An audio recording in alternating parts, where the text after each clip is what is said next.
નમસ્કાર મિત્રો, કેમ છો મિત્રો? હવે ઠંડીની શરૂઆત થઈ ચૂકી છે, તો ઠંડીની શરૂઆત થતાં જ આપણા શરીરની અંદર ઘણી એવી તકલીફો થાય છે મિત્રો. સૌથી પહેલાં તો નોર્મલ એક આપણે શરદી ખાંસીની સમસ્યા થાય, એની સાથે જો આપણને ઘણા વખતથી ઘણા સમયથી જો આપણને સાંધાઓની અંદર જે દુખાવો થતો હોય, તમને ઘૂંટણની અંદર, પગની એડીની અંદર, દરેક સાંધાઓની અંદર જો દુખાવો થતો હોય અને એમાંથી જો તમને રાહત ના મળી હોય તો આ વિડીયો તમે અંત સુધી જોઈ લેજો અને ઘણી એવું રાહત તમને મળી શકશે.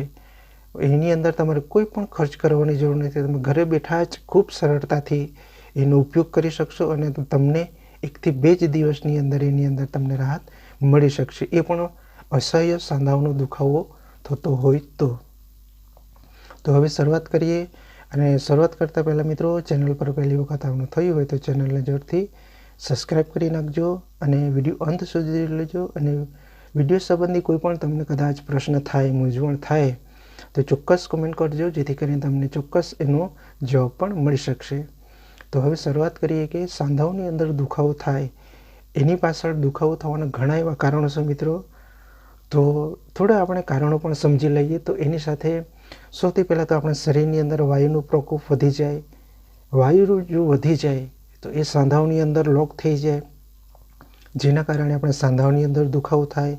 બીજું કે વાયુજન્ય આપણે ખોરાકનો વધારે પડતો ઉપયોગ કરીએ, વધારે પડતો વાયુજન્ય ખોરાકનું જો સેવન કરતા હોય તો પણ દુખાવો થઈ શકે. અને બીજું કે સાંધાઓની અંદર જે ગાદી હોય છે, આપણે ગુજરાતી ભાષાની અંદર ઘણી વખત આપણે ઇમેજ પણ જોઈએ છે કે એની અંદર એક ગાદી હોય, એની અંદર ઘસારો થઈ જાય તો પણ દુખાવો થઈ શકે. અને વધારે પડતું આપણે રોજ વધારે પડતું કામ કરીએ તો પણ આપણે દુખાવો થઈ શકે. કમરની અંદર પણ દુખાવો થઈ શકે. એટલે સાંધા જે હાડકાંના દરેક સાંધાઓની અંદર એની તકલીફ આપણને થઈ શકે. તો એ બધી તકલીફથી આપણે કઈ રીતના છુટકારો મેળવવો હોય તો હવે શરૂઆત કરીએ. તો એના માટે ઘણી એવી ઔષધિઓ પણ છે, ઘણા એવા ઉપચાર પણ છે, પણ એની સાથે મિત્રો શરીરને અનુકૂળ હોવું જરૂરી છે મિત્રો. દરેક માણસની શરીરની પ્રકૃતિ અલગ અલગ હોય છે. તો કોઈક વ્યક્તિને એ જે આયુર્વેદિક ઔષધિ છે એ અસર ના પણ કરી શકે, અને કોઈક એવી શરીરની પ્રકૃતિ છે જેને તરત અસર કરી જાય, જેથી કરીને એની અંદર રાહત આપણને મળી શકે. બરાબર છે મિત્રો? એ પણ આપણે સમજવું જરૂર છે મિત્રો આયુર્વેદની ઔષધિઓ વિશે. જો મિત્રો દરેક મનુષ્યની શરીરની પ્રકૃતિ અલગ અલગ હોય છે, તો એ આયુર્વેદિક ઔષધિઓ છે. કોઈક શરીરને મેચ થાય, કોઈક શરીરને ના પણ મેચ થઈ શકે, અને કોઈક શરીરને મેચ થતાં ઘણી વાર લાગે, જેથી કરીને આપણને લાંબા ટાઈમ સુધી એ આયુર્વેદિક ઔષધિનો પણ ઉપયોગ કરવો પડી શકે. તો ચાલો હવે શરૂઆત કરીએ કે આપણે ઘરે બેઠા જ સાંધાઓનો દુખાવો થાય, તમને ઘણા વખતથી થઈ ચૂક્યું હોય, તમે ઘણી એવી આયુર્વેદિક ઔષધિનો ઉપયોગ કર્યો હોય છતાં પણ તમને રાહત ના મળતી હોય, અને ઠંડી વધતાં જ તમને સાંધાઓની અંદર દુખાવો જો વધી જતો હોય તો આ વિડીયો તમે કમ્પ્લીટ અંત સુધી જોઈ લેજો મિત્રો. એની અંદર તમારે કરવાનું શું, 1 ચમચી અજમો લેવાનો, બરાબર? 1 ચમચી અજમો, 1 ચમચી જીરું, 1 ચમચી વરિયાળી અને 1 ચમચી મેથીના દાણા. સરખા ભાગે આપણે 1 ચમચી લેવાનું. અજમો, વરિયાળી, જીરું અને મેથી, બરાબર?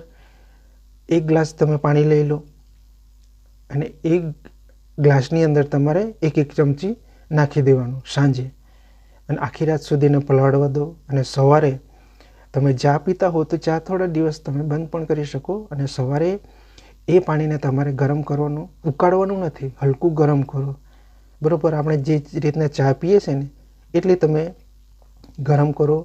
ત્યારબાદ તમે એને ગાળી નાખો અને ચાની જે ચૂસકી તમે મારો છે એ રીતે તમે ધીરે ધીરે કરીને એ પાણી તમે પી શકો, બરાબર? તો તમને 1 થી 2 દિવસની અંદર તમને જે સાંધાઓની અંદર જે દુખાવો થાય છે એની અંદર તમને રિકવરી અને આરામ પણ, અને જે દુખાવો થાય છે એની અંદર પણ તમને પ્રેક્ટિકલી અનુભવ થઈ જશે મિત્રો. તો એની અંદર આપણે સૌને, ઘણા મિત્રોને ખ્યાલ પણ હશે કે જીરું ખાવાથી કેટલા ફાયદા થાય, અજમો ખાવાથી કેટલા ફાયદા થાય, મેથીના દાણા, તો આપણા શરીર માટે ઘણા અઢળક ફાયદાઓ છે મિત્રો. તો આ ચારે જે બીજ છે એ આપણા શરીર માટે ખૂબ જ ફાયદાકારક છે મિત્રો. તો જેથી કરીને આપણા શરીરની અંદર વાયુ જે વધી જાય એને પણ છૂટ થઈ જાય, શરીરની જે રોગપ્રતિકારક શક્તિ એ પણ વધી શકે, લોહીનું પરિભ્રમણ છે એની અંદર પણ બેલેન્સ થઈ શકે, ઘણા એવા ફાયદા આપણને મળી શકે. પેટ સંબંધી કદાચ તમને ગેસના લીધે પણ સાંધાઓની અંદર દુખાવો થઈ શકે. ઘણા એવા કારણો છે મિત્રો સાંધાનો દુખાવો થવાના, પણ એનો ઉપચાર આપણે પ્રેક્ટિકલી કઈ રીતના કરી શકીએ એ આજના વિડીયોની અંદર આપણે ઘરગથ્થુ ઉપચારથી આપણે તમને રાહત આપણે મેળવી શકીએ. તો આ માહિતી તમને કેવી લાગી જરૂરથી જણાવજો અને જરૂરથી ટ્રાય કરજો, જેથી કરીને શિયાળા ઋતુની અંદર જો તમારે અસહ્ય દુખાવો થતો હોય સાંધાઓની અંદર તો તમને રાહત તમને ચોક્કસપણે તમને મળી શકશે. તો અને ચેનલ પર પહેલી વખત આવવાનું થયું હોય તો ચેનલને જરૂરથી સબસ્ક્રાઈબ કરી નાખજો મિત્રો. અને બને ત્યાં સુધી તમારી ઈચ્છા હોય તો આયુર્વેદ સાથે ચોક્કસ જોડાઈ જજો, જેથી કરીને તમને આવી જ આયુર્વેદિક ઔષધિઓ વિશે, એનો ઉપયોગ, આયુર્વેદિક ઔષધિની ઓળખ, એનો ઉપયોગ કઈ કઈ બીમારીઓની અંદર થાય છે એના વિશે તમને સંપૂર્ણ માહિતી અને ચોક્કસપણે સચોટ માહિતીઓ તમને મળતી રહેશે. તો ચેનલને જરૂરથી સબસ્ક્રાઈબ કરી નાખજો. તો મળીએ કોઈ બીજા વિડીયો સાથે. ત્યાં સુધી મારા તમામ દર્શક મિત્રો લાંબુ અને સુરક્ષિત આયુષ્ય મળી રહે એ પ્રભુને પ્રાર્થના. અને બને ત્યાં સુધી આપણા શરીરને આપણે પોતે સાચવવાની પોતાની ફરજ છે મિત્રો. તો બને ત્યાં સુધી આપણે ખાનપાનની અંદર, ખોરાકની અંદર આપણા શરીરને સાચવવું એ આપણે પોતાની ફરજ છે મિત્રો. તો મળીએ બીજા કોઈ વિડીયો સાથે. ત્યાં સુધી મારા તમામ દર્શક મિત્રો લાંબુ અને સુરક્ષિત આયુષ્ય મળી રહે એ પ્રભુને પ્રાર્થના. જય શ્રી કૃષ્ણ. રાધે રાધે.